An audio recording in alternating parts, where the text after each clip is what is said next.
quite fit into the crowd. But these 6 or 7 people, he brought them in, put them in the top positions, and let them determine foreign policy. And it may have been called the Truman Doctrine, the notion of standing up to the spread of communism by helping Greece, Turkey, and all of the endangered countries of Central and Southern Europe. But Truman never thought it up. Dean Acheson did. Same is true with the Marshall Plan. The same is true with NATO. It was Acheson, Harriman, Truman, Lovett McCloy, Bowen, and Forrestal who put these positions into place, and Truman simply trusted them and delegated to them. And the name of that video, I actually had it printed out, that particular newscast, was The American Aristocracy. But maybe tomorrow night, because the guy said, it's 25 minutes, Alex, what do you want to stay here? And I said, oh, whatever you want.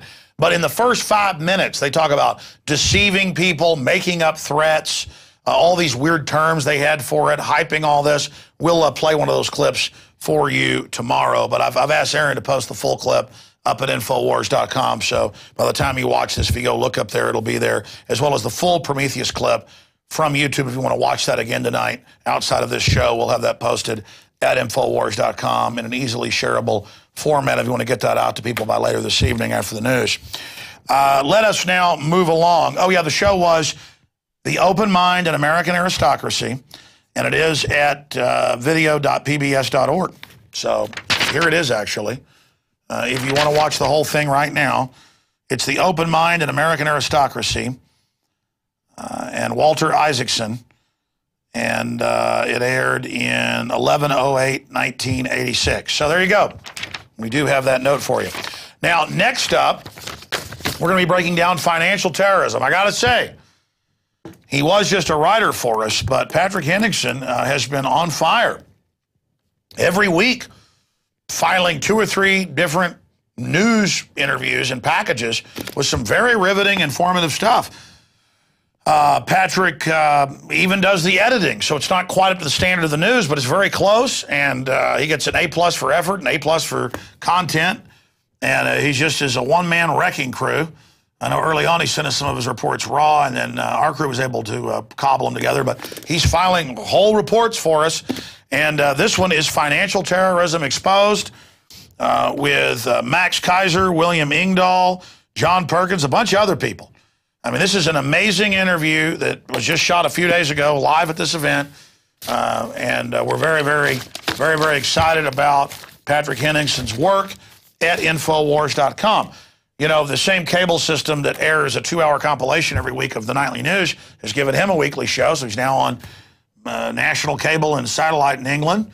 And so Patrick Henningsen, an American living in England, is just a great addition to the team. And so very, very exciting to see Patrick doing that. Side issue, it's an article up at INFOWARS.com, that they've taken his Facebook account away. And they're saying, send us your passport or we won't let you keep your Facebook anymore.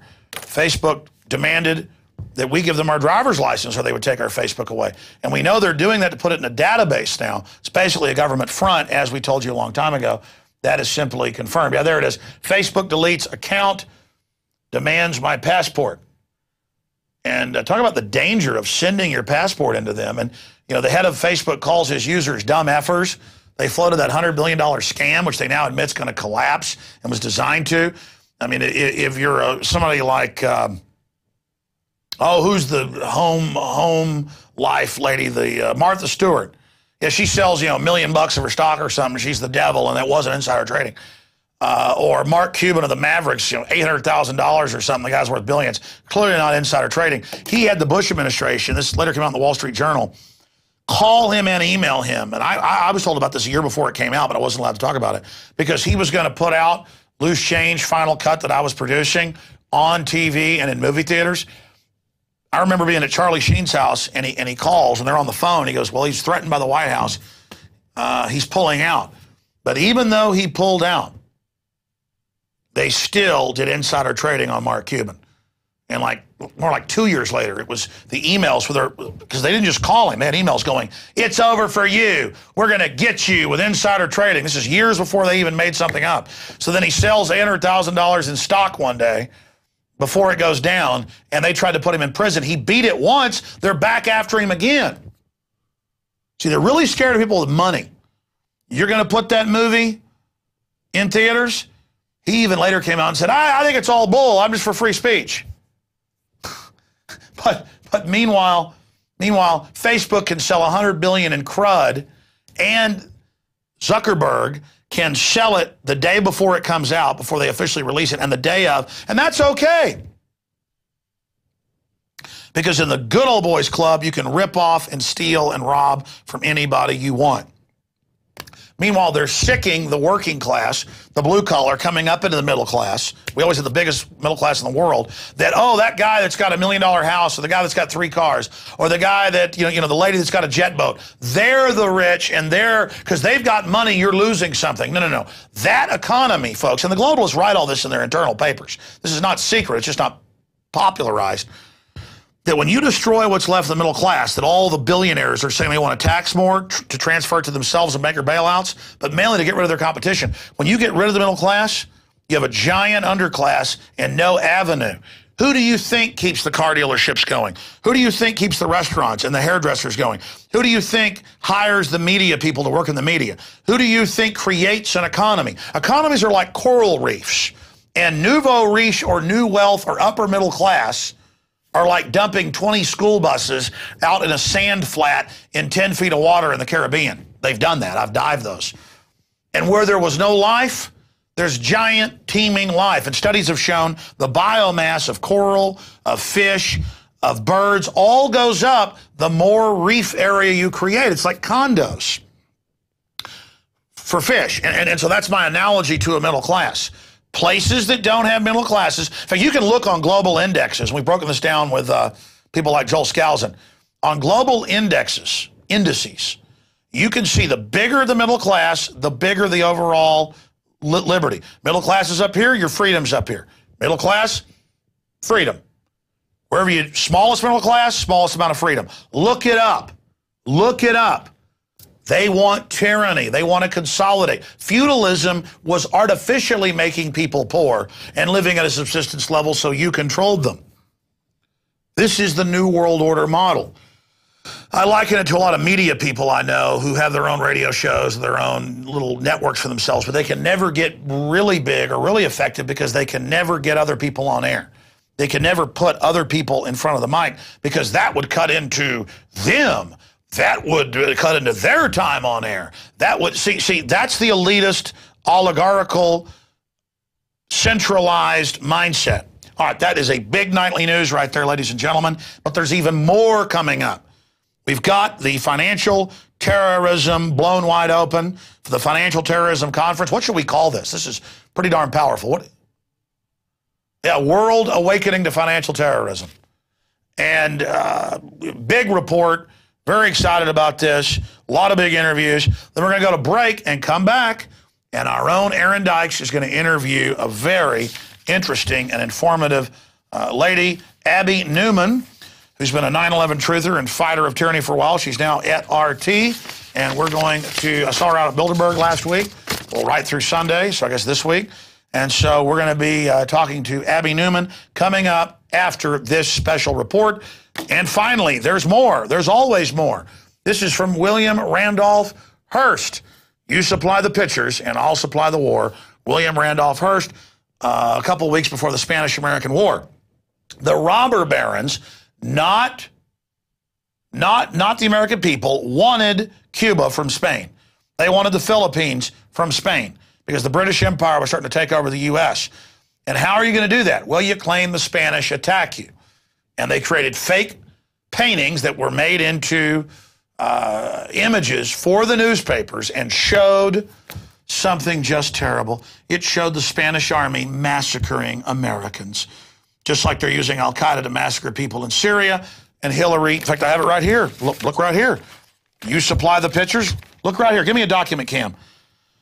An image captured on a cell phone shows the body of Syrian woman, one of some 90 people, including dozens of children, allegedly slain by government forces in the town. And then it turns out that it's mainly Al-Qaeda shooting people randomly to blame it and then blowing up police stations. And then our own media goes, well, yeah, you got hit by freedom fighters. Better step down. They want to put Al-Qaeda in, who say they're going to kill all the Jews, one of the oldest Jewish communities in the world, and the Christians. They're going to run them out. And it's just like babies out of incubators. They had a woman get up and say, I saw them throwing babies out of incubators in Kuwait, stomping on them. None of it was true.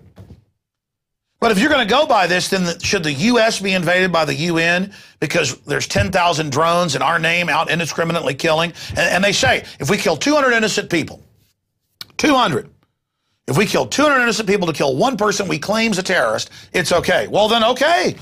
Assad thought when he killed 90 that there was a terrorist.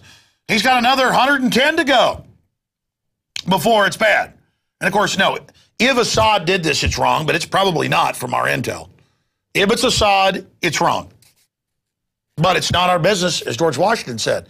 This is about the globalists taking over that entire region. They put al-Qaeda in Libya, in charge, for God's sakes. Just amazing what they're doing. Oh, but look, other pages. The Queen, and the next page. Oh, hold on, the next page. The Queen. Oh, you want more? Oh, yeah, bow down to the old lizard. And then the next, hey, killing your parents is trendy, or letting them die. I mean, it's just absolutely disgusting. There's nothing liberal about this.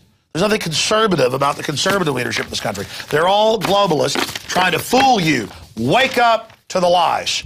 Here's Patrick Henningsen's report.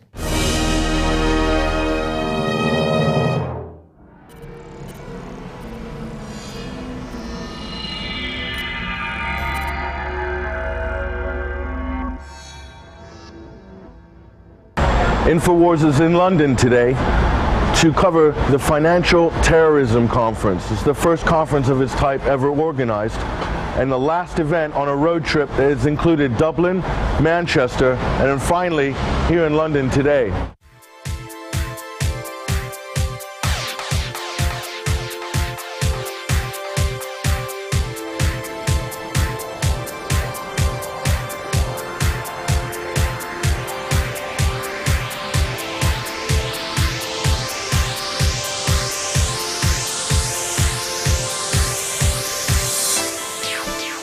This is Financial Terrorism Exposed. Shouldn't really come as a surprise to anybody that it's a hot topic right now. The great tragedy is, of course, that very few people have actually latched on to the fact that the global financiers and their henchmen, the bankers, are effectively trying to fleece everybody of everything that they have. In Europe, with everything being a mess, stock market's going down, the euro is being annihilated as we speak. So everything's a real big mess, and people are afraid what's going on with their savings, their pension. Well, it's great to be in London because, you know, all these global financial crimes usually go through London. It's the least regulated banking center in the world. So AIG, Lehman Brothers, MF Global, Madoff, all went through London. So this audience is key because it's right here in their neighborhood that all these crimes are taking place. So I think once we get these people in London to understand the enemy lurking within, that's a major step forward.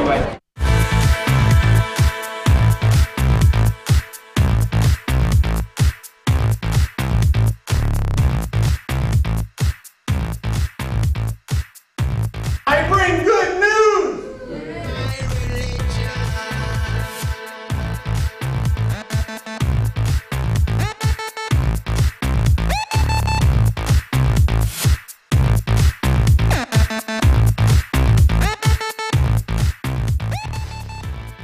I'm John Perkins. I'm author of Confessions of an Economic Hitman, and it's really great to be here and talking about this at this amazing time when everything in the world is in turmoil.